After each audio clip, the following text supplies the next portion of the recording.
Hi, and welcome to this week's live chat. We've got Kristina Smallhorn from Real Estate for Everyone joining us today. As you guys in the chat and in the replay know, we love to talk about all things live streaming for everybody here on this channel. Kristina does some such fun stuff. So I've invited her to come and she said yes, so I'm pretty excited. Kristina, welcome. Thank you so much. Thank you. My name's Kristina Smallhorn. I'm just a real estate agent, and my channel name's just my name, Kristina Smallhorn. And my little channel banner says Real Estate for Everyone because the type of real estate I talk about is affordable housing options. I'm not a hoity-toity, like I only talk about luxury real estate. No, that's not me. That's not my personality. That's not who I want to help in my industry. I want to help the people. You need to do that as a TikTok channel. With that voice. I've done sketch videos that way. My earlier videos in my YouTube career were all sketches. Where I was basically like, I play the obnoxious little girl that was picking her nose in the backseat of my car while she was trying to find a house with her mom. And then her mom would be like chomping on gum, and so I would have all these camera angles, right? So I'd have a camera angle.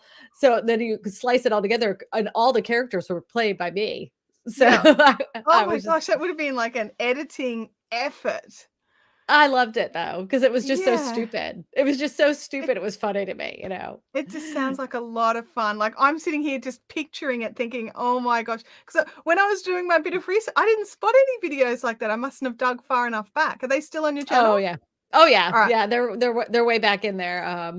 I think it's called The Worst Real Estate Agent Ever. I think that's the one, the worst. All right. I'm going to have to go and find that one because I think that sounds amazing fun. So you've obviously you're here because you do live video. What made you decide to incorporate live video? Like you had sketches and you talk a bit more about your serious stuff as well, but I don't know how to describe your like you're very candid when you do your videos. Like it's informational but fun at the same time. Is that something you aim for?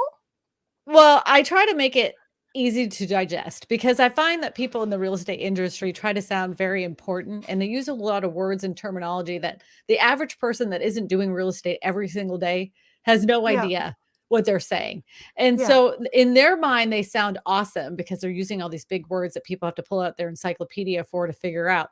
But I'm just like I said, I'm trying to make it for everybody. And most of the people that I'm trying to aim for are people that can't find an affordable housing option and have never been taught this. Like maybe their family has never owned a home.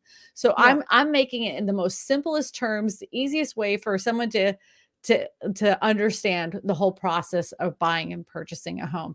And because of the type of content I'm aiming for, some of these homes are what most real estate agents don't know anything about. So I really break it down for them. And a lot of times I have real estate agents that are asking me, they're like, oh, I've never had a like I've never done anything for a manufactured home. How do I do this? Like they want FHA loans. So I have to explain all that because it isn't a common practice for a lot of real estate agents, but there are some that do want to help the people that are trying to find those homes. Oh, that's I love when a creator is actually focusing on what the audience are looking for, not how they come across to the audience. And I think that's probably, I think that's one of those things that I absolutely love about your channel. Like you recently put out a video where it was like a race against the clock between the crawfish pot and the building of a demountable home. Is it what do you call them there? That would be considered an ADU, accessory dwelling unit. The one that they put together was actually like just a studio where it didn't have a bathroom or a bathroom or a kitchenette in it. No plumbing. But it was just so they said that they could put it together in 48 minutes. And I'm like, well, it takes 48 minutes to cook crawfish. So I'm like, why don't we do a race? Why don't we do a competition? Let's see which one takes longer, the crawfish or the house. So the crawfish won, by the way. And only by a couple of minutes though. But like, I'm telling you, 2 minutes. Yeah. That was amazing. And it was just so fun. And yet all the way through it, like I'm not in the market for a little studio to be put in my yard.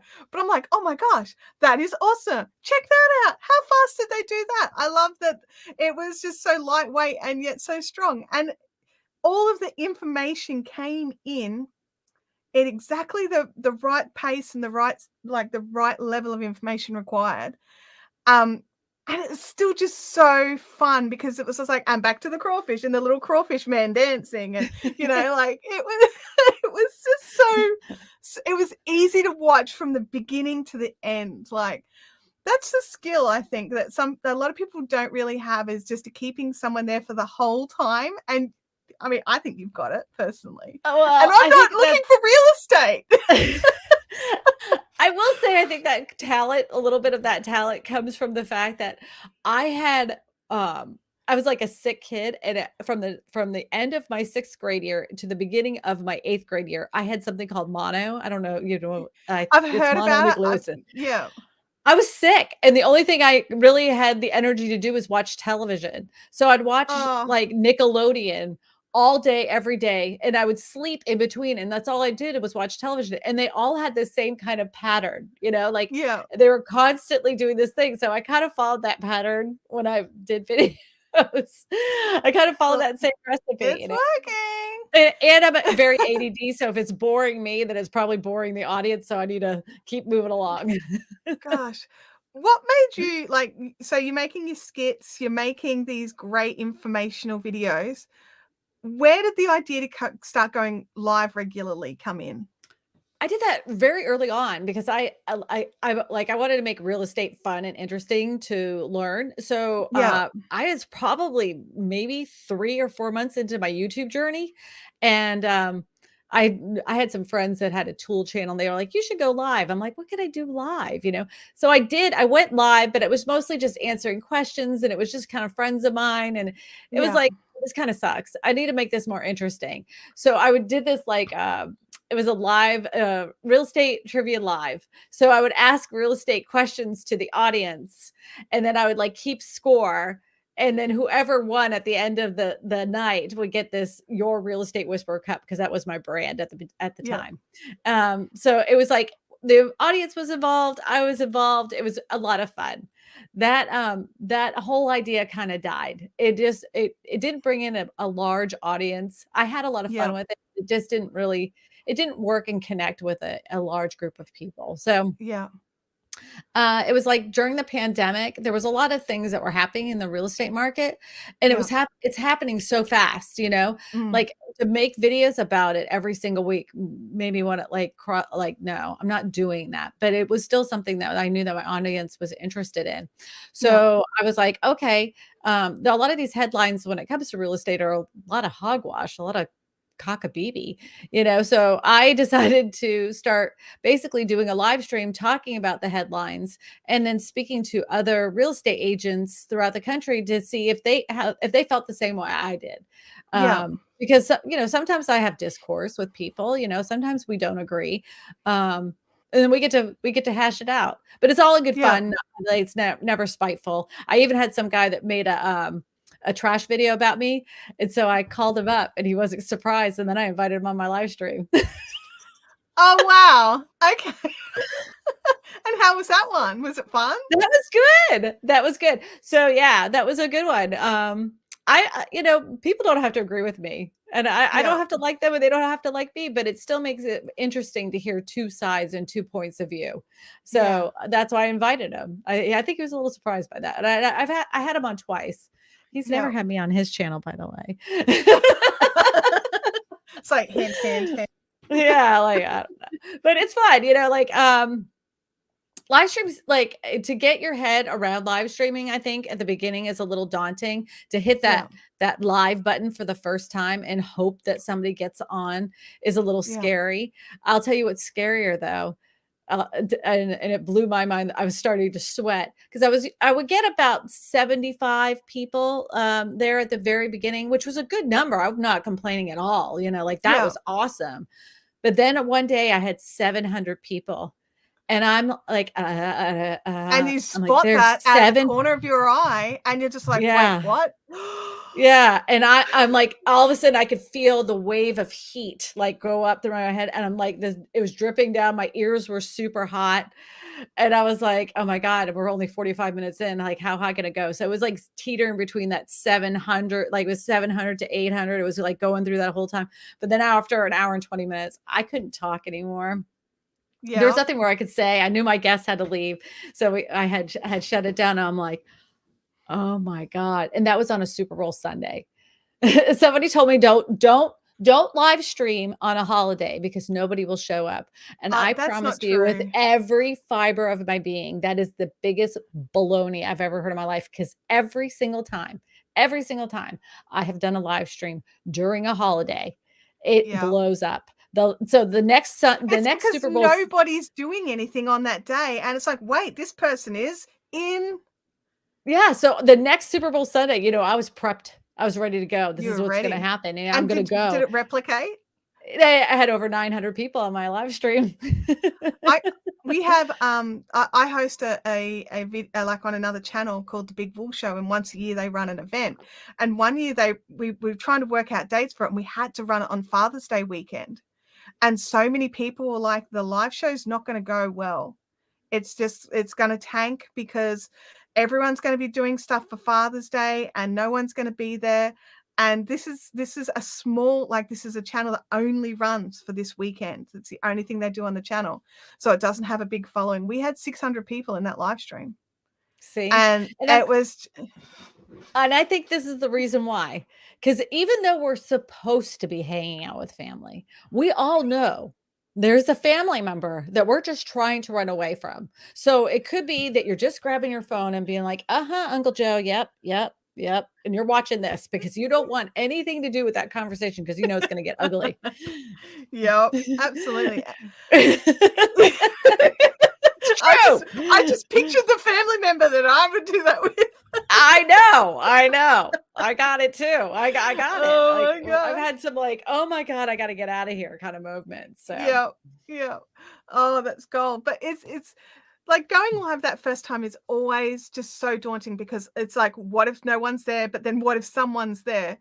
And like, for me, I think preparation is key. Personally, I think if you've got something that you can talk on for sort of like, say, 10 or 15 minutes, because while you and I both go live for half a day, it's not half a day, but you know what I mean.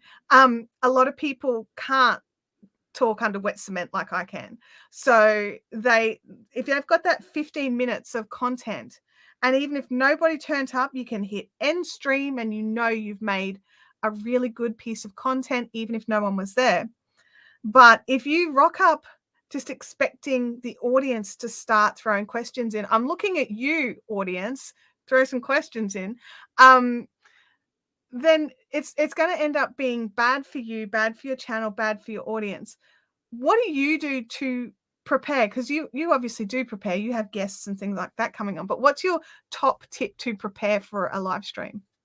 If you're brand new to live streaming, this is what I did the very first time, because when I switched what I was going to do, I knew that the right thing to do was to be prepared. So I kind of made like a little bullet point list of things that I was going to talk about if nobody showed up. The second thing I did, which was the smartest thing I ever did, was I went into some of my older videos and pulled out the most recent questions. And then I put them on the screen. Like I made a little like a PNG. So it looked like people were genuinely asking those questions at that moment. Oh, I love that. And I started answering that. But I also, with that, would say, you know what? That was a really good question. I'm going to be answering it live on my live stream on Sunday. I hope to see you there. And I told them the time. And so I would pull up like 30 questions, and then I would have them on the bottom, whether they showed up or not, maybe half, maybe only 5, but at least I had all of those questions prepared, and hopefully those people would show up. But slowly but surely that would open the floodgates to at least have a conversation. And then I just started to talk about some of the headlines, because I used to do the show by myself without a guest. So I would pick out the headline. I would take out some of the conversation that was in that, like some of the quotes. And then I would have a discussion about, either whether I agreed or disagreed with that specific quote and why. Yeah. And then I would go through it, and then inevitably somebody would be in the chat and ask a question. So then I would answer it. And I would like, my whole goal was like, if I can make it over 45 minutes, that was fine. I realized that after 45 minutes really worked, because all of a sudden it was like every time I did a live stream and I hit that 45-minute mark, that's when I seemed to have the most people on my live stream. I was like, okay, I'm going to have to do it for over an hour. I know there are some people in the real estate niche that will do it for 2 hours. I just find that to be too long. That's just my opinion. I can't talk that much, like, I take that back. My throat gets really dry. I have to go to the bathroom. I have to go to the bathroom. I'm very like, I can't even keep still during this. I'm doing this the whole time. I'm always constantly, my whole life I've had the fidgets. So after an hour and 20 minutes, I'm like, I got to get out of this chair. Like, I got to get out, because I'm like doing this the whole time. I've always, my dad even said to me, like, what, will you stop moving? And I would try so hard, but I physically cannot stop moving. It's one of those things. I can't do it. I don't know. It's like a coping mechanism. It is. That's exactly what it is. That's exactly what it is. We have a question in the chat for you. Sure. It's from Sue Ellen Stewart. And it's asking, when starting out with live streaming, do you have a script attached to your monitor so it doesn't look like you are reading? No. I bullet point it. I have a notepad. Yeah, I'll just do like a little, I'll just say like, let's talk about interest rates. And so then I could have a full-on conversation about interest rates and what's going on right now. And then I'll say, talk about the housing numbers right now. So I already know what the housing numbers are right now. Talk about foreclosures and what's going on, the forbearance. And then I'll ramble about that. But eventually, after I get done even saying that, and I go through the article, I've got a ton of questions coming in from people.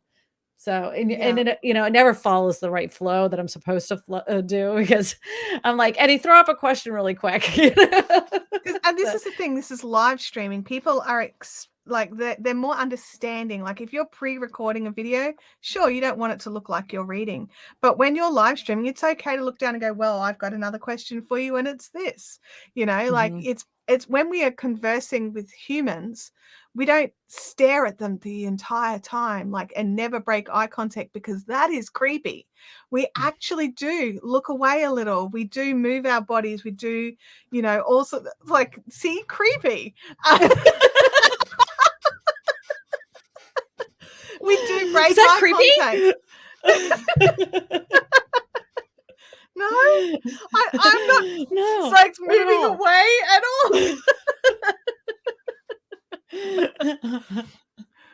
But sorry, I couldn't help myself. No, absolutely. And that's the thing. You're live streaming. It's 100% okay to take a sip of your drink, to look away, to read something. And even if you go, oh, I've written down some stuff here, hang on a second, and read it out. It's okay, because you're live streaming, and live streaming, you're not doing the national news. You're live streaming on your channel to people that understand what you like. So I don't know. That's my attitude. The national news used to be live a gazillion years ago. In black and white television, used to be live. And I don't know if you guys even remember this, but we still have live news in Australia. Well, I guess like the local news is live, but the national news is not. It's very well edited.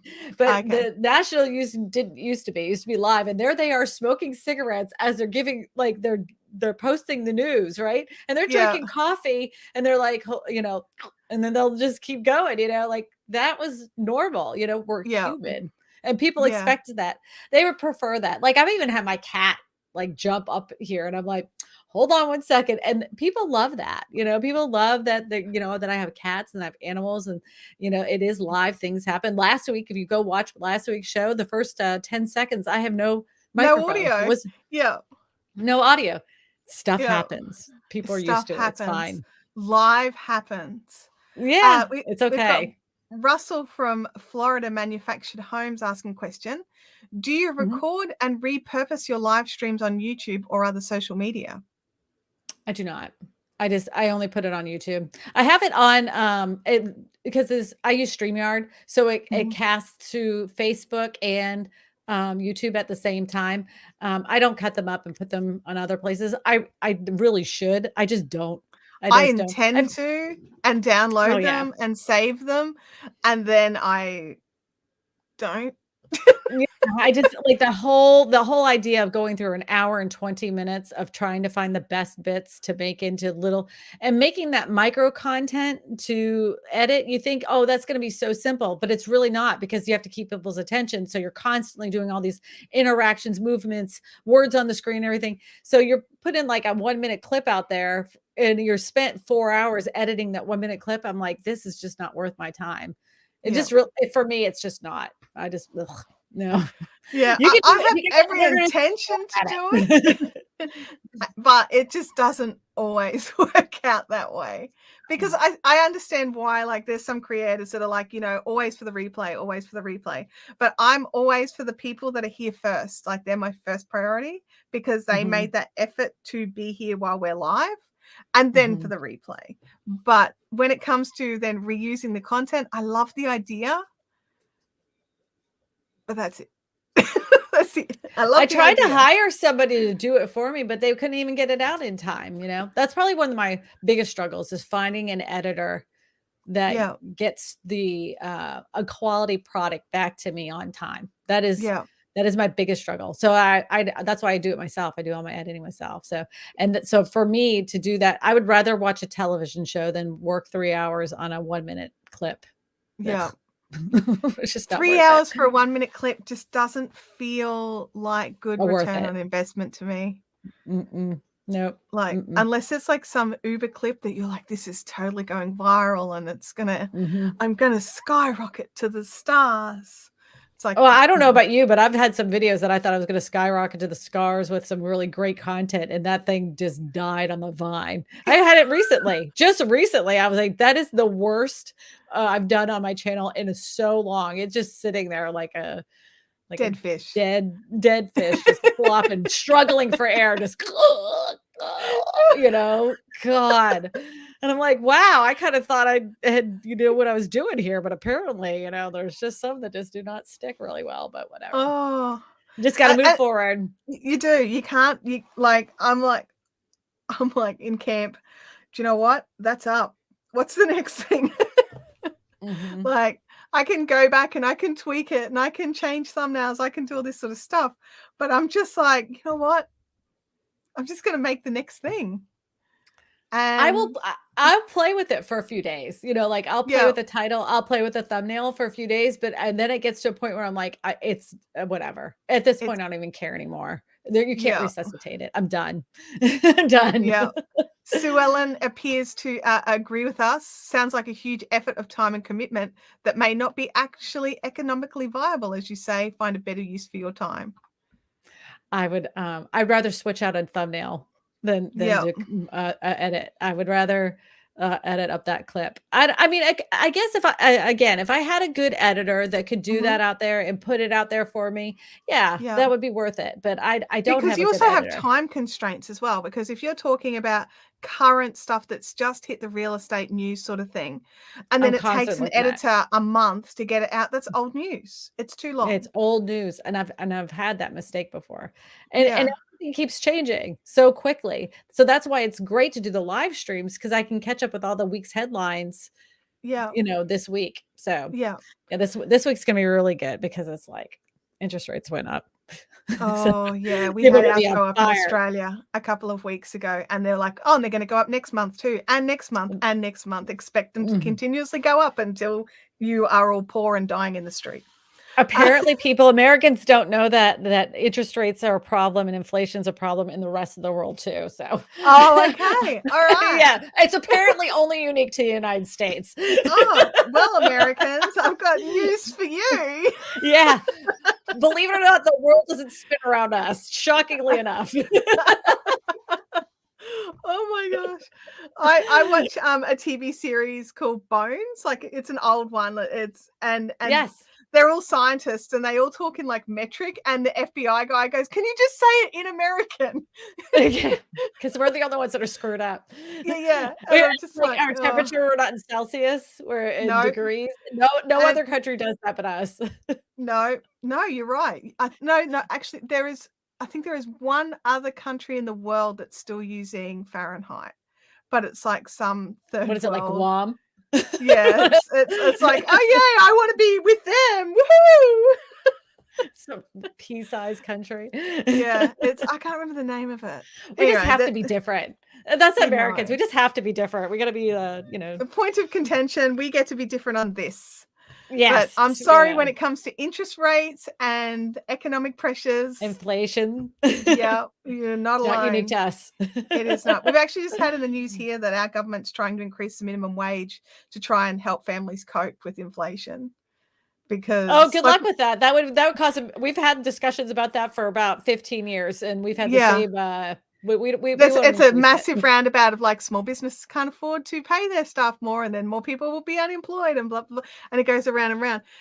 Something that's been happening here with real estate is rentals actually, like in my area, are just crazy expensive. And we've also had like 2 major floods in the past 6 months. So there's a lot of people that had houses that are looking for temporary housing while their house is rebuilt, but because of like shortages of building supplies, there is no one there to rebuild. So housing market here, exact story here. Same story. We've got rental prices are insane. $450 a week going up to $600 a week from one contract to the next, and people are just like, I can't afford $600 a week rent. Well, we had to like go up 35% in some areas. Like people are redoing their leases and they paid $1,200 and now they're paying $2,200. So $1,000 more than they paid. And that's per month, because you guys do per month over there, is that? Yeah, a month. Yeah. So it's insanity. In Australia we do per week, but yeah. Do they have to write a check per week? We normally have direct deposits, so it goes from your bank account. So each week it goes into the account. Yeah. Wow. Yeah. I like that, honestly. Yeah. It means that people can't get as far behind in their rent before somebody notices. I love it. Yeah. I love it. That's a great. I'm gonna put that per week. This is gonna be a conversation during my live stream. Yeah. That would be a cool, like, see what other people think of it. But yeah, I mean, it was a good question. The advantage of being a renter and paying per month is, your rent has been paid for the month, whereas it's like, okay, I managed to get rent paid this week. What do we do for next week? Yeah, but back to live streaming, those are the kind of conversations. Yeah, I know that the people watching are like, we're talking about something completely different, but those kinds of conversations, the people that are watching are kind of used to me going on tangents. Oh, okay. Well, I didn't know. No, it's all good. It's all good. That's what people like to hear on my channel, though. Like they like to hear that kind of stuff, and they love to hear solutions, because there are people that do genuinely get stuck. We had one runner that did it every 2 weeks, and I've shared that story, and people were like, you know what, that actually saved our family. That was a good thing. So I always take some personal things that I've been through or had clients that experienced it, and I share those on my live streams as well. People like to hear real life stories, because they connect with them. They connect with them because they don't feel so alone. Like, I don't know how many times that I've gone through and watched TikTok and I'm like, I used to really think I was a pretty unique person, but it really does seem like everybody goes through the same crap. It really does. People are like, like the whole fidgety thing. I've found out there's a whole group of people that are exactly like me, it's helpful. Like, it's like, oh, I'm not unique anymore, but also I'm also not alone anymore. I'm not a freak. I do not need to be medicated. With all of these other freaks, we all get to have the same badge. Yeah, exactly. Yeah, and then that's like the whole thing about you grow a following when you do consistent live streams. So I have a whole group of people that I know the minute I hit live, I'm going to see their names pop up instantaneously. They're there like clockwork. And then you're going to see, like, if you start watching other live streams in your niche and they're doing it too, you're going to notice those same people that were in your live stream or theirs live stream, because they're like, I call my the live stream junkies, and they got to go from live to live to live. I call them the real estate sluts. That's what I call them. They just go to every single channel. I'm like, they have no loyalty. They're just going to everybody. Oh my god! Yeah, so I love it. It's so true, though. It's so true. It is true, because I attend a lot of different live streams for like content creation. And it gets to the point in there where like people are like, hey, how you going? I'm like, oh my God, I'm here so much people recognize me. I do that. And like I was watching the whole Nick Nimmin live streaming. There was a period of time in like 2017, 2018. All the YouTube educators were going live all the time. So like Brian G. Johnson was on Wednesday, and then Roberto Blake would be on Thursday, and then Dee Nimmin would be on Sunday, and Nick Nimmin was on Saturday. Yeah. And so and then Owen Video was going live on Facebook, and then he would also be live on YouTube. And so like I was watching them all because I wanted to learn how to do YouTube. I was a live stream YouTube creator. I was watching them all, I wanted to hear what they say. There was going to be this magic nugget that made my YouTube channel blow out of the hemisphere by getting their information. So because it's a really important thing is just because one teacher or educator has a way to do it doesn't mean it's the only way to do it, and doesn't mean it's the perfect way for you. Right. Absolutely. I agree. Did you find that you were gleaning from everybody, or did you find a particular voice that you were like, you know what, this really works for me? Absolutely. So in 2019, Nick Nimmin had a live stream, and on that live stream was Daryl Eves, and they had a contest, and it was create a commercial for Vid Summit 2019, and the winner will get a free ticket to go to Vid Summit and a 1-hour consultation with Daryl Eves. And I wasn't even going to do it. Yeah. Because everybody started turning these in, and there's these epic, beautiful drone shots, and people are building these emotional, like connecting, how they're going to, like the Vid Summit's going to change your life and all this other stuff. And my whole idea was an infomercial. I was going to be goofy and make an infomercial. I had a friend say, make this stupid thing, you'll win it, because everybody else is making something super sensitive, like too seriously. Yeah, they're taking it so seriously. Just do it. I'm like, I don't know. He was like, this is the guy who made the pooping unicorn commercials for a squatty potty. Do the infomercial. So I had him do the voiceover. And I, did the whole thing. I'm wearing my wig, and I did exactly the same recipe as an infomercial for the same amount of time. And I won it. I won it. Oh, and so wow. Daryl Eves talked to me for 1 hour. He gave me a bunch of advice, and I'm like, I'm going to follow whatever this guy says, because everything I've done with every other educator has not worked for me. So I'm going to do exactly what he says to a T. And if it doesn't work, this is another one I know is full of garbage. So I went ahead and did it. No pressure, Daryl. No pressure at all. Well, he didn't even care, right? So I did everything he told me to do. I'm like, this is it. This is the one that's going to go viral. I pushed publish, and I waited for the views to come in, and crickets. Nothing happened. Nothing. Actually, I think at the beginning when it first came out, I think it had 67 views in like a week, which was like terrible. I'm like, this is another one that I did exactly what he said. They're all full of hogwash, but I got that free ticket, right? Yeah. So I'm going to Vid Summit, and you know what? If he asks me about it, I'm going to tell him. I'll tell him. I'm going to tell him, because if anybody knows me, I have no filter whatsoever. So if you ask me a question, I will tell you no lies, So there he is eating his salad and everything. And I'm like, I wonder if he's going to ask me about that video and how it did. Let me go look at my analytics, because I'm sure he's going to have asked me since and everything. And I looked down and I went, oh my God. Oh my God. The video was taken off. It just needed a couple of days to hit search. It just needed a few days to take off. And it was like, at that time, for me to have 3,000 views on a video was like amazing. But I had seen it had 3,000 views, but when I woke up the next morning, it had 6,000 views. And I was like, oh my gosh. And Please don't ask the question. Please don't ask the question, Daryl. Please don't ask me. Well, I didn't say, like, I didn't see that he didn't ask me that night, so I didn't say anything. So when I was going through Vid Summit at that time, if I had seen him, it was actually kind of like taking off. And this was like my mini viral moment for my channel. Because by the end of that weekend, I had 30,000 views and I had gained 10,000 subscribers. I went from 3,400 subscribers to now my channel was at 10,000 subscribers. So I was like, my mind was blown. Whatever this man told me to do from here on out, I was doing it, whatever he said. If he said, lick toads and your channel will take off, that's what I was going to do today. You're like, where do I find toads? Yeah, where do I find toads? So I screenshot my analytics.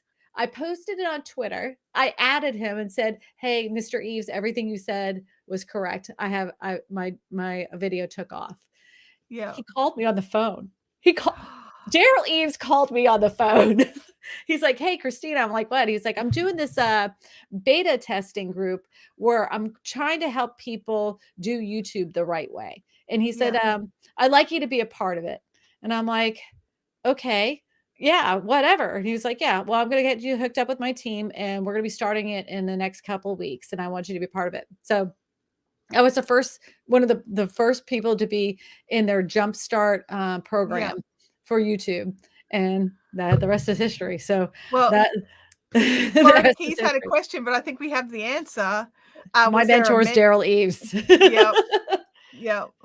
Yeah. I honestly, there's no way with the way I used to do YouTube and the way I do YouTube now, I would not be where I'm at today if it wasn't for that. You know, hashtag Daryl Eves, hashtag Jumpstart. Oh my gosh. Not sponsored, but if you want me to connect you, I'll help you out. Yeah. Jump on Kristina. Not on Twitter, apparently. She doesn't do much over there. I'm not a tweeter. I'm not an Instagrammer either. But you can find me on TikTok. DM, slide into her TikTok DMs. Sue Ellen says YouTube can be such a great learning medium. I'm always looking for quality content for my students, but it can be challenging. How do content creators get their videos noticed?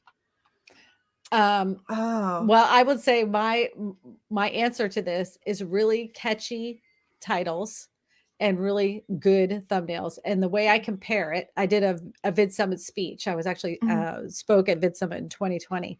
And I said, once I connected the fact that the image of that thumbnail, that picture that you see that you click on, and that title was exactly like a rag magazine, that's how the National Enquirer got to be the National Enquirer in every single country, is because they had ridiculous photographs of somebody's like falling over, or they look like they're vomiting, or they're making a nasty face. And then they have a really catchy, like, worst mistakes ever by the Royals, right? Or something like that. So it's like, I would really? say right. So I was like, the worst mistakes people make in real estate. And I'm like, making this face, people, I mean, don't judge a book by its cover, so they say, unless you want to sell a magazine or get somebody to click on your video. That's exactly right. That's exactly right. So. It's a lot of people I don't think, put enough effort into their thumbnails and their titling. I know that there's like different schools of thought when it comes to browse versus search, but at the end of the day, if your title isn't crafted in such a way that a person's going to look at it and see either that it'll be entertaining, funny, or educational, like, which is what they're particularly looking for. Like, if you're a lawyer, you don't use legalese in that title. You put what the person who is looking for a lawyer would be saying. You don't go, I would like to, talk to someone about tautology. No, you say, how do I sue somebody? Do you know what I mean? Like, you've got to use the right language to bring the person into it. See, if I was to do that title, I would put, how do you actually, and put the word actually really big capital letters, sue a person and win? Yeah. That would be my title. How do you would be actually the title. sue a person and win? And then we have somebody be like, one person being like, oh, and the other person being like, with a big pile of cash in their hand, That's the thing. You have to use the words that the people who are looking for the video will respond to. So, oh my gosh. I spend a lot of time on my thumbnail. Like, I probably spend 3 days tweaking and adjusting and making different versions of that thumbnail. Do you A/B test your thumbnails? In a way, Okay. I don't, I used to use TubeBuddy's A/B testing tool, which is a very good tool. But once I realized, like, I kind of know what my baseline is for a video when it's released in a certain bucket. So Yeah. once I realize, like, if it doesn't come out at like, 28%, if it's way below that, I know the thumbnail is not working. So I'll change it out. Mhm. And then if it continues to not work, I'll ask. I have a group of friends that are in this, and I'm like, is it the title or is it the thumbnail? Is it the title or the Yeah. thumbnail? So we'll have like a quick mastermind because everybody knows it's the release day. So you're trying to get that, Yeah. that good momentum going from the get-go. And sometimes it works and sometimes it doesn't. Yeah. So whatever. And it's also really tricky because I was actually listening to a Pat Flynn, one of his podcasts this morning, and they were talking about people who are searching for the larger numbers only. Like they're trying to work out the best video or the best thing to make, and they're totally ignoring particular niches because they're small niches. And it's just like, you might have a small niche, but those people aren't finding the information that they want. So you've got like nearly like an exclusivity to that niche, and you can broaden it later, but don't ignore a niche just because it's small. Like Right. I told real one real estate. estate. Yeah, I tell one. Well, real estate is a wide encompassing, right? Yeah. So there's some people that will talk about real estate, but they're also just talking about investing. So they'll have real estate, they'll have Bitcoin, they'll have stocks, they'll have all of this. Like Graham Stephan, he's in the real Yeah. estate space, the real estate agent, but that's what his channel is about. Yeah. I happen to be about affordable housing options. I also talk Yeah. about the real estate news and headlines. I do not talk about Bitcoin. I could give a flip about the stock market. I'm trying to help the average person find a home, right? Yeah. The little guy, the people Yeah. that are finding, like, they're paycheck to paycheck people that are trying to find an affordable home. That's Yeah. my niche. No one would have ever in a million years thought you could make a whole entire channel about that kind of thing. I tell people all the time, if they would focus on a channel that for people that live in condominium associations, Yeah. there's so much stuff that could possibly go wrong and go right, and all the ins and outs, and over 50. They have content for years because there's so many different things, but nobody will do it. Nobody will do Yeah. it. I wish somebody would do it, because if they did, they'd blow up. They would blow up because people ask me questions about condos all the time. And I'm like, it's just not my thing. We don't even sell them here. We don't have that many condos around here. So Florida Manufactured Living has said, I did. Yeah, So, do it. Do it. Live streaming takes, I don't know, I'm going to say a certain kind of energy. Do you find that for you, when you're watching live streams versus your live streams, do you find that people that are more like yourself when you're watching you are more drawn to, or do you prefer like the live streams where people are more serious and professional and this is work and we are talking about this thing only, or do you prefer it to be like this, like we are relaxed and having a conversation?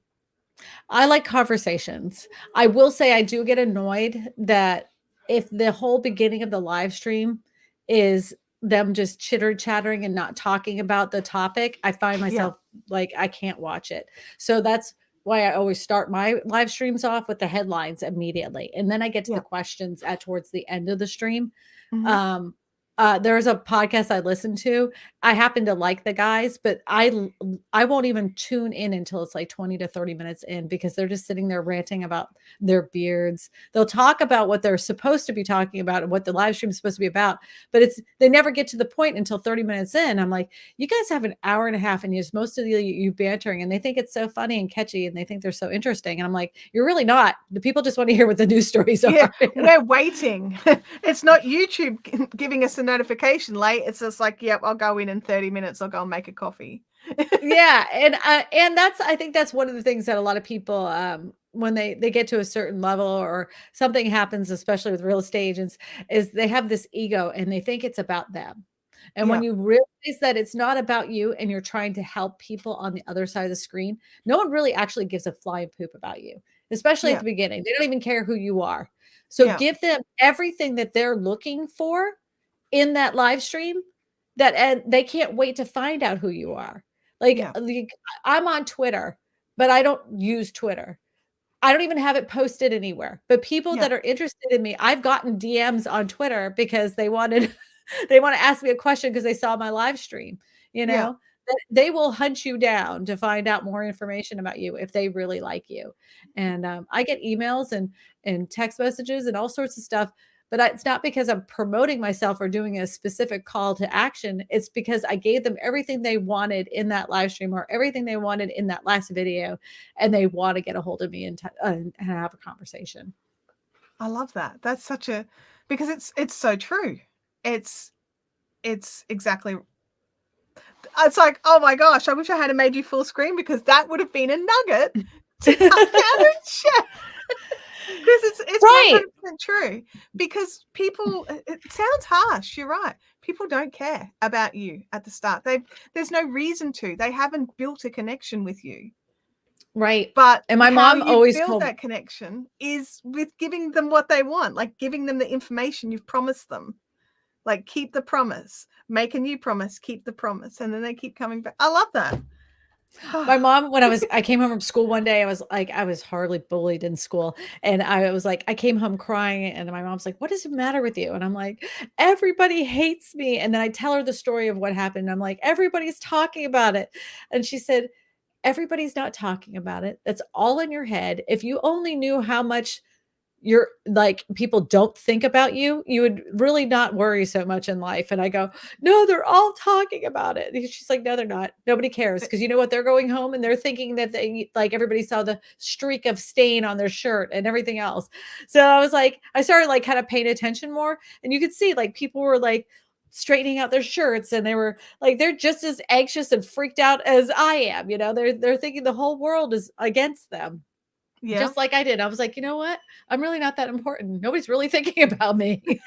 and even to this day, like on my videos, like I was trained at the beginning to say who I am and who I worked for at the beginning of my videos. And I hated it. I hated it. So when I was told that you didn't have to do that because people really don't care, they'll find out who you are. So at the end of my videos, that's what I say. That's the only time I'll ever say my name, is at the end of my videos. That's it. I only remember to say my name every second video. Yeah. Nobody really cares. Chantelle, yeah. I love you, but nobody cares. I know. Nobody's thinking about you. I'm going to give you my mom's advice. Nobody's thinking about you. Oh, no. Russell's got another question for us. How do you deal with trolls that only want to bash anything but the site-built housing? Oh my gosh. We were just talking about this, weren't we? So I have an extensive word list on my YouTube channel, because no matter what you do, you're going to entice somebody. I could literally have my makeup professionally done. I could have a wig on and have this beautiful flowing hair. I could look like the nines, and somebody's going to say something, and it won't matter. They're always going to say something. Yeah. And when I realized that, that's when I was like, you know what? I'm just going to make my hair purple and shave one side, because it doesn't matter. I've always wanted my hair like this, and they're just going to talk about me anyway. So I'm just going to be myself. Start wearing my overalls more. About you. No one's talking about you, Kristina. Yeah, except for in the comment section, the trolls, the people that want to drag you down, right? Yeah. Except for so I just did a video on TikTok, and the people are just brutal over there. But I don't even care, because honestly, they're doing something. They keep sharing it. They keep having a conversation. They keep trying to agitate you. And I just don't even respond to them. If they're nasty and mean, racist, misogynistic, overly political, I remove them. I just block them and erase them from the channel. My extensive word list on YouTube, they don't even make it past the filter. And a lot of times I'll do hide user. So they're just kind of basically screaming into the void. They think they're making a comment, but they're really not. Yeah. So I don't care. I really don't care. But I don't know. The first time I had it happen, the first video that was exciting because it took off, but awful because I started reading those comments and taking it very personally. I almost quit YouTube that first time. Oh, wow. But it was when I sat back and started thinking about all the things that I learned over time, that like these people they have no power in their life. This is something they can feel they have control and power. And I'm not going to give that to them and satisfy that. This their is your ego. platform. So right. If you want to talk about your prefabs rather than built housing, this is your platform. They can bash their pre-builds all they want. Just ignore them and move on. I don't care. I had one guy that demanded that I talk about this one specific type of law when it came to manufactured building. I'm like, I don't want to talk about that. That's not even interesting. Who cares? If you want to talk about it, have at it. And then I had another man. It's very easy. This is how you create a channel. I said, if you're so interested in it, another man had emailed me. He was like, you never talk about this. And this is super important in real estate. And, you're leaving off all this information for your viewers. And I was like, that is a very niche thing. If you want to talk about it, I said, if it interests you that much and upsets you that much, write a blog post and make your own video. Yeah. He didn't want to do it, like, yeah. I'm 57 years old. I don't do those kinds of things. Well, then you shouldn't demand other people to do it either. And just FYI, 57-year-old dude, there are plenty of people in their 50s and older making fantastic videos. Me. Yep. Tons. It's like age is not a barrier. It's their mentality is the barrier. Nope. I hear that sometimes. They're like, I'm too old for that. I'm 52. I'm like, you're 2 years older than me. Boo-hoo. Yeah. Pick up your freaking camera. Yeah. Stop. I think my dog's trying to dig his way through the door to come in. So quietly. Oh, open the door. Let's see him. Let's see him. I don't know how much noise is on the other side of the door, so I'm not going to open it right now. Oh, you're afraid? It's going to be like I'm afraid. My brother's over and he could be watching something loud and bangy and I wouldn't know until I open the door. Until the door is open. And it's like, noise! It could be World War III outside. Nobody knows. Yeah, I've got like a big giant mushroom cloud is out your window. Every wall. Yeah. Like giant. I have no idea. Like open the curtain, there's giant legs walking past the window. No idea. Monsters. No idea. Godzilla. Oh gosh. Sharks. Sharknado. Welcome. Just never. I think that's the fun of live streaming, isn't it? You just don't know what's going to happen if a cat's just going to walk past. I mean, you see it in those like those news crosses and things like that, where people have had like a nude baby run through the background or something like that. It's just the best is the newscasters during a hurricane, and they're holding on, and they're like, the winds are getting really bad now. And they're like this. And then you see somebody like an old man just riding his bike along. He's like, what are you doing? So they found this one windy spot between the two buildings to make it look really bad. And the one guy's just truckling his bike along going, what the heck? I'm like, oh my God.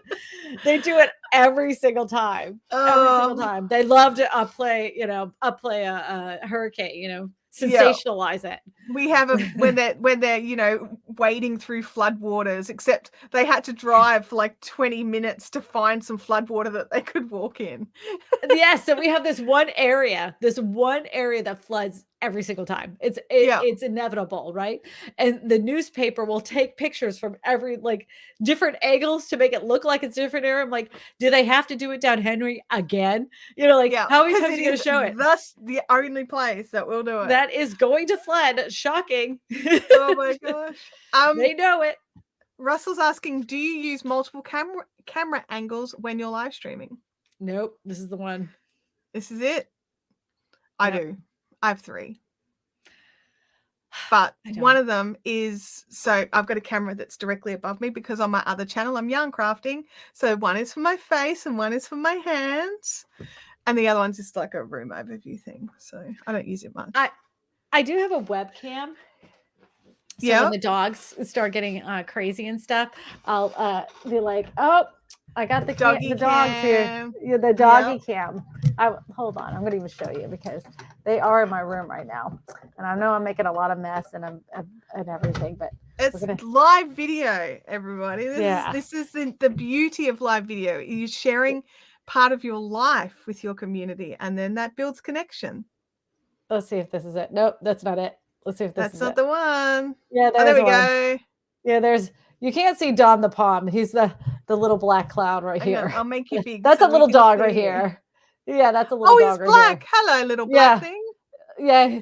My friend used to call him Black Cloud, the little black cloud. And then there's Rosie over there. The brown buttocks. Yes, she's a corgi shepherd mix. She is the head of a shepherd and the body of a corgi. She's a goofy looking dog. Oh my goodness. So we'll do the doggy cam. And then you get to see straight up my nose now. So that's right. It's the live streaming at its best. The quality streaming right here. Yeah. But people love that, like especially when the cats like start going crazy and stuff. The cats will come in here and be like, "Yep, today's the day. I'm gonna show people. I'm gonna stomp on your keyboard, and I'm and I'm gonna stand right here. Yeah. And no matter how many times you move me, this is where I want to stand." Yep. I think the biggest thing to remember with live stream is just to go with the flow. Yeah. Try not to get flustered when something happens, because something invariably always happens. I used to get really panicked. Like I'd freak out if something went wrong. How did you learn to not do that anymore?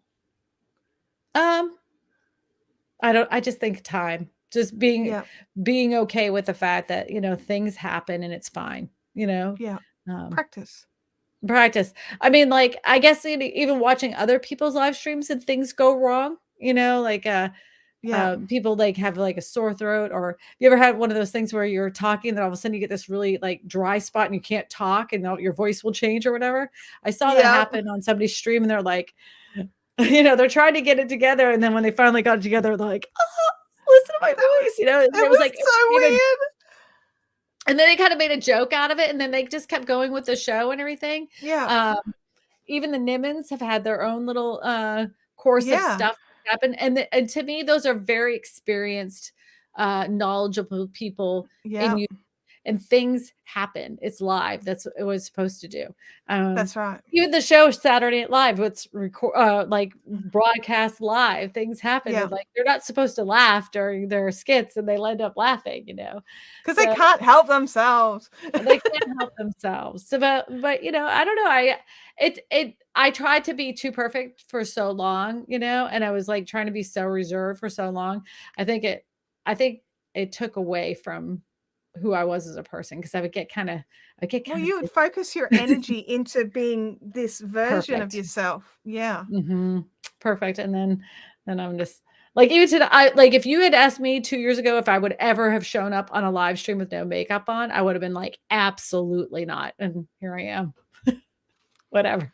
I can't believe you didn't put makeup on for my live stream. No, I know. You just throw me to the wolves. I'm like, I did put makeup on, but it doesn't look like it, because I just look like I have a shiny head. I don't know what's going on there. I'm like, and so Coffee with Nico is saying that they're actually scared to show their face on camera. How would you recommend? So I was gonna say, how would you recommend getting around that? But they just don't have to. Just make sure you have something that's visually appealing, and then have a really good story to go along with it. Like there are people that will start reading Reddit posts. Yeah. They'll have whole Reddit posts, but as they're reading the Reddit posts, they're actually playing a video game. So you're on the screen. The screen is the video game, and then playing the video, the video game. But they're not doing commentary in the video game. They're talking about the Reddit posts, and then they're having commentary about the Reddit posts, but they have visually something appealing to the eye that, so you don't have to. Just find a creative way that you're not on camera. There are plenty of channels that do it without showing their face. I highly, highly, highly will tell you, I recommend do not use robot voice or voice changer type stuff. They sound terrible. They're awful, and YouTube hates it, and you're less likely to have your content recommended if you have robots. And you're less likely to get monetized now as well. They're actually correct. Like they used to do it more than they are now. So don't do harder. Robot voice. Get yourself a really good quality microphone. If you don't want to be on camera, put all that money that you would have spent on a camera into audio, into that audio, and make that audio sound smooth as butter. Get people in with your voice. We've got one last hello, question. Ladies and gentlemen. So good to see you this evening. Today we're going to be reading some Reddit posts with Kristina Smallhorn and Chantelle Here.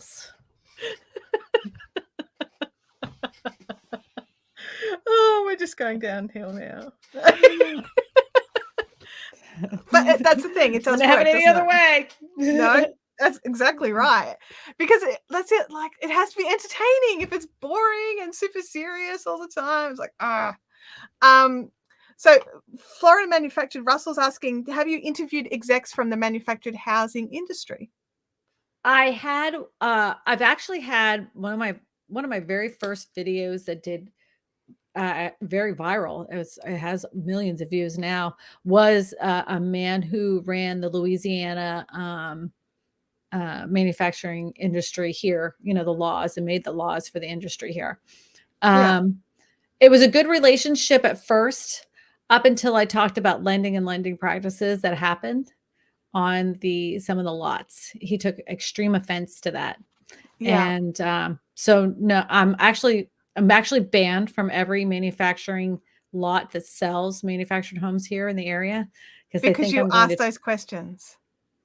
But they think they know that I'm doing a good service, but they don't want me on the lot because they don't like the fact that I tell people don't listen to the people that are doing the financing on the lots. Get quotes from other areas. Don't use them just because they're offering it. You're not locked or tied into them, but they want you to use their finance. That's where they're making their money. That's one way they're making their money. So they don't like that about me. They don't like the fact that I have exposed some of the predatory lending practices that have happened. I've exposed a lot of things that they just didn't like. And so, I had them at the beginning. They don't like me. I'm banned. But I had one guy from New Jersey who contacted me, and he asked me, why is it, you're a real estate agent, why are you talking about this? I'm like, because I sell them. I live in Louisiana. We have plenty of people that buy them. And I guess in New Jersey, no real estate agents really sell them because they're in parks and they're not attached to land. So usually it's just a salesperson that doesn't have a real estate license. So they were surprised that a real estate agent would go out of their way to talk about these type of homes. So, wow. I don't know. I don't have a problem talking about it. It is it's a great affordable housing option for many people. So, and they've improved a lot. People have a misconception about those homes. So, wow. We have one last question. This is the last question now for Reels, from Sue Ellen Stewart. She's like, are external microphones and external cameras recommended? Yes. I would recommend it. I would say put your money into your audio if you have to choose. Agreed. Most webcams on your laptops or on your computer, they're not awesome, but people can deal with bad video way before they can deal with bad audio. Correct. So if I had to choose where to focus my energy, it would be audio, then lighting, then a camera. That's where I would go. Yeah, but the webcams, like I had, even Nick Niven recommended it because he was using it for the longest time, was a C922 Logitech. Yeah. It's like $100, Yeah. I know a lot. Webcam is hang on, I'll show you my webcam. Oops. I've got a webcam on my roof. Yeah. This is a C920 that I have just same thing attached to the roof if it ever connects. Come on. There we go. That's a C920 that's just attached to a light fitting. Webcams are a full HD webcam. So if you can get a 1080p, then get the 1080p. You don't need to run out and buy a DSLR for your live streams if you don't want to. You just have more control. It depends on how much control you want. And but I would say audio first, then your lighting, because you can do so much with a webcam if you've got decent lighting. And then if you've still got money left over, then go for a camera and all the things you need to make a camera work through a computer, because they need stuff. This one was right after Christmas, and normally it was like $129, and it's a 4K. I don't know if I could read the name, but it was $79 at Christmas time because it was one of those like doorbuster kind of things. ALURA Tech, TEK. And this one was $79. It's a 4K camera, and you can adjust the thing. And Yeah. Like the webcams are, they have limits, but they are legit cameras. So if you're using a webcam, but I would always recommend getting yourself an external microphone. The microphones that are built into your webcams or that are built into your laptops or that are built into your actual cameras are all afterthought, and they're all bad. Now, it's possibly better than nothing, but it may not be better than nothing. It just depends. You'll have to test it and see what it sounds like. Oh, one last suggestion. If you have Facebook Marketplace, Marketplace, there's always people that are getting rid of their equipment, right? So go buy secondhand. Yeah. So go on Facebook Marketplace. You can find secondhand cameras. I found some guy, he was getting rid of a camera that I had spent $700 on, and he was getting rid of it for $200, a Canon EOS Rebel T7i. Yeah. So you can go on there and like everything works. I don't want any more. I have several cameras. I'm just trying to get rid of this one. You know? Yeah. Unbelievable. Well, people have upgraded because it doesn't have this one feature that they need for whatever they're doing, and you don't need that feature. Do that. Yeah, I do that. But I keep them all. I keep all my cameras. Yeah, I've got. They're like my cameras. They're my babies. I'm not getting rid of them. Nico's asking about an iPhone mic. Stick a lavalier in, Nico. Don't trust your mics. Go and grab a little connection that can connect a lavalier mic, so 3.5 jack into your Lightning or USB-C, blip, and grab a lavalier. If you really want to like invest in something really good for your camera, Rode They are fantastic. The Rode Wireless Go 2. Best. Yep. Absolutely. Best. But we're obviously both gear junkies, Kristina. I can't help it. I have a bunch of crap I never use. And that's what what will happen is if I don't use it in over a year, I end up giving it to somebody that I know, like I had a bunch of webcams at one time because I kept on Justin Brown from Primal Video. Nice to see you, my friend. If I have like a bunch of equipment and stuff, I'll give it to friends of mine. Like I had a friend that was a gamer and he was just using his webcam, you know? And I'm like, hey, I have one. I have 2 of these. I'll send you over one. Oh my God. You thought I'd given him the keys to a Corvette. He was so excited, you know? So even though I'm a gear junkie, like I know that I'll give a bunch of stuff away. I'll be getting rid of these lights soon. These ones that I use for live streaming, you know, they're just little, little panel. They're LED panel lights. That's what I use. I've got the Young Yos. So, but Justin's using the Rode Wireless Go as well. He loves it. Love it. It's a great piece of tech, but we were over time because we just can keep talking, it turns out. Oh, I could talk forever. I love YouTube. I'm a total YouTube junkie. Love it. Yeah, me too. Oh, I've got the croaky frog thing. See? We talked about that. That's what happens. We did. Coffee with Nico says you guys are so much fun. I love your live stream. Thank you, Coffee with Nico. So Kristina's channel links and everything are in the description below. So go over and check her out. Go and her live streams are so much fun. I tend to quietly stalk hers, unlike other people's. But definitely go and check out Kristina's channel, and don't bother messaging her on Twitter.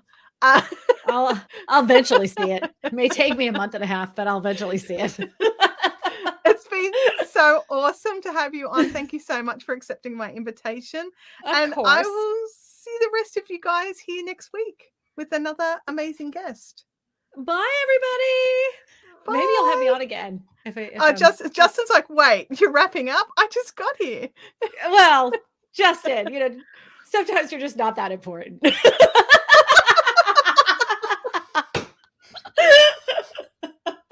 Oh my gosh.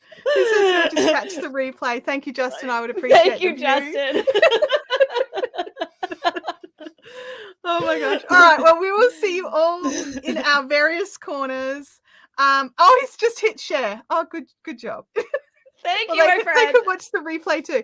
Have a great week, everybody, and we will see you next time. Bye now. Bye.